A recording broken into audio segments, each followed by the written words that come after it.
Are going to scope out a craft show to see if it's something we want to do in the future. Now I know this is a juried show, which is normally a good thing, but I'm looking to see repeat vendors, how many of the same types of vendors there are, how many years in a row these vendors have done this show, and foot traffic. How busy is it? It looks really busy. Okay, that's a good thing. Even from just here, it looks pretty busy, so like that's pretty good. All right. I almost just killed my ankle in the street right here. Definitely people here. I'm seeing a lot of wimpy tent weights. That 10 pounds is not enough to protect your tent. Understand the appeal of having different colored tents. However, when you go with dark colors and dark walls, you can obviously see right here that this one tent looks so dark and she's having a hard time getting people to come into her tent. Whereas white walls here, it's bright, it's open. It's more inviting, and even when you get to the more advanced shows, they require sometimes a white tent. You will not be allowed in if you have a different colored tent. Prime example here, this green tent is casting a green shadow on everything. And so if your products, you don't want them to look green, I mean, it works for the aesthetic of her products, it looks great, but if that's not the vibe you're going for, it's something you have to think about when you're buying your tent. The tent next to her is really dark. Yep, tent. Again, Literally, you can see right here, tent is really dark, tent is really light. It's just what's gonna draw people in. I don't wanna go into a cave. This is the first event that I've seen a lot of rounded tents and mesh walls, which is something really cool. Haven't seen that before. I don't think they'll keep rain out very well, but they do have those flats at the top, which is cool. It's called the Light Dome. Maybe it's an artist's thing. It's not something that I've really ever seen before. This is why you should never pack up early. The event is still going on. There are still people walking around. Then there's this one tent that's just empty and loading out, and it looks terrible for your business. So overall, I was impressed with the show. It happens at a time of the year where there really aren't a lot of other shows that are happening. The rounded tents I found out were not easy up tents. So there's a difference between an easy up tent and tents that have different parts that how do they work? So it's basically just a bunch of pipes with pipe fittings. So they just come apart and you got to store it all in like a big bag. They're usually really strong and really heavy, but they take a butt ton of time to set up and tear down, and they're really heavy. So I have an easy up tent. It's an ABC canopy tent. I love my tent. The tent itself came with it pops right up, pops right back down, and it came with the tent weights. And the tent walls and the tent door. Tent walls and tent door. That's really important. The tent walls are going to protect you from the rain and all the elements and wind. The tent weights are so important. I feel like a lot of people really overlook tent weights. Yeah. And in a lot of our contracts, it says you need to have 40 pounds of weight per leg of your tent.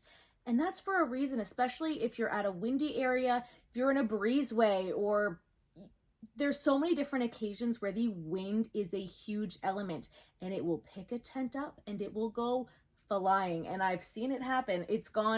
We've been in a vineyard and we've come back the next day and there are tents out in the vineyard. We do shows on a boardwalk and the wind on the boardwalk is insane that they actually zip tie the tents to the boardwalk with like real thick zip ties. It's nuts. The wind is crazy, and your tent is basically a giant sail. Yeah.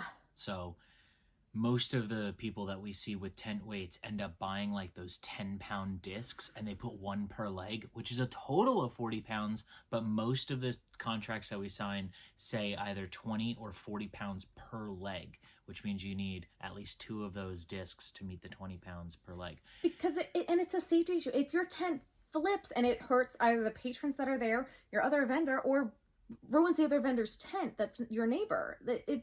All of it's just not a good situation. So mine came with sandbag weights. Yeah. I love that. I just filled them up with sand, and those are the tent weights that I use. I will link all of that below because it came with everything. It was fantastic. I loved it. And then we bought additional weights on top of that. Right. So our sandbags weigh 26 pounds each. So they're significantly more than the 20. And if we need to, we can put 2 per leg.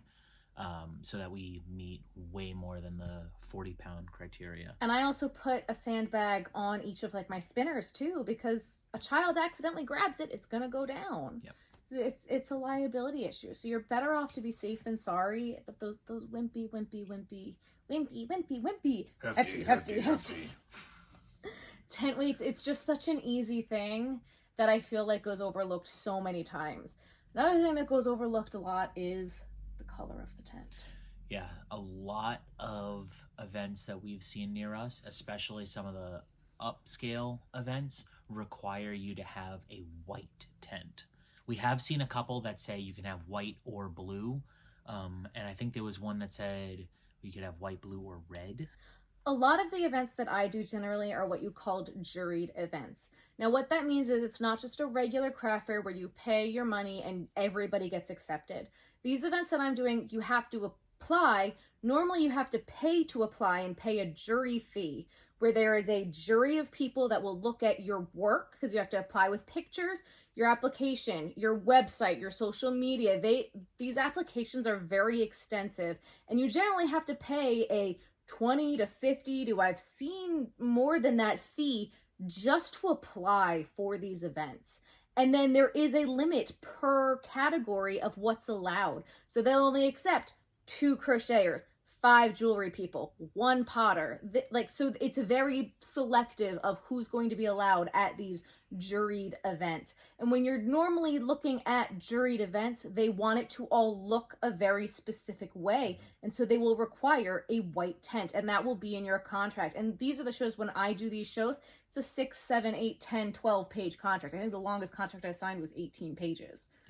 Yeah. They get to be crazy. And it's for reason of why they have to do that. But this isn't, I know a lot of people in the drama video were like, you can't say who can be there and who can't. Well, yes, I can. Yes, you can. They are very selective, and it's in the contract of who can be there and who can't. And that's why I pay the fees that I do to be at these shows, and the caliber of shows that I'm doing for a specific reason, and why I will do things like go and scout out the shows before I do them.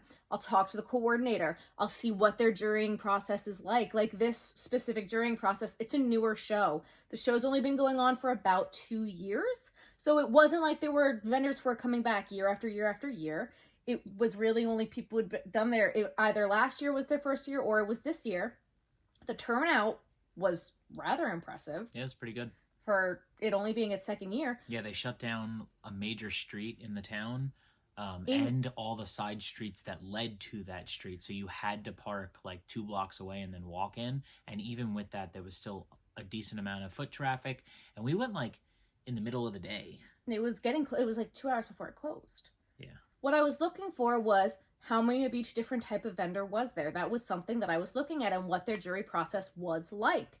And what I noticed as I was walking through was there were about 5 to 6 crocheters. And so when I did end up speaking to the coordinator, I was like, what is your jury process like? Because I noticed, I'm like, I'm a crocheter.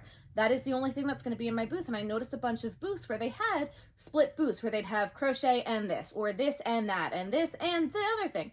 What was your jurying process like? And she goes, well, this year we had a lot of people that we placed under mixed media. Next year, we're not doing that because we didn't realize what the mixed media would be considered as, and it ended up being too much of the same category. And as the show is getting bigger, we don't want that. So we're going to be much more specific next year of what's going to be allowed and how many of each different type of vendor are allowed. Or if you crochet, it'll be crocheted plushies, crocheted hats, crocheted mandalas. Like they're going to be breaking it down even more specifically, which is what I want to hear from a coordinator. And this show was specifically a art related Yes. show.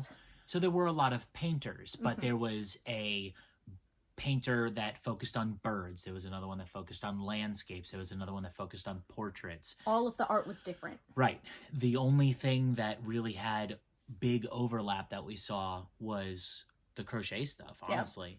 Yeah. And that's literally because they didn't they didn't know any better, which is fine. If you're not in the community, if you're not involved with it, you're not going to know. Which is exactly what they she saw that. said. Yeah, they saw that this year, and they're like, oh, we need to fix that because that completely defeats the purpose of having a jurying process. The other thing that was really nice was people seemed to really appreciate the artwork. Like, we were in one of my friends' tents because some of my friends were there and I was visiting with them, and we were talking about different arts and something. And this one woman even let me record her saying it. I'm going to put in the next clip of... But I did it in 30 seconds. No, it took me 40 years to do that. Yeah. Picasso. Yes. Yes. Know your worth. Yes. Thank you. I just thought that that was a lovely sentiment and everybody needed to hear it. And I was so glad she let me record her saying it. Yeah. So thank you for letting me record that. It was lovely, lovely meeting you. And it was lovely for meeting everybody that we met that day, because we met a bunch of different people. We did. But if you like this video, you want to hear more, let me know in the comments. Make sure you give this video a thumbs up. Comment, tell me what you want to see next. If you haven't already, please hit that subscribe button, and we will see you in the next one. Bye, guys.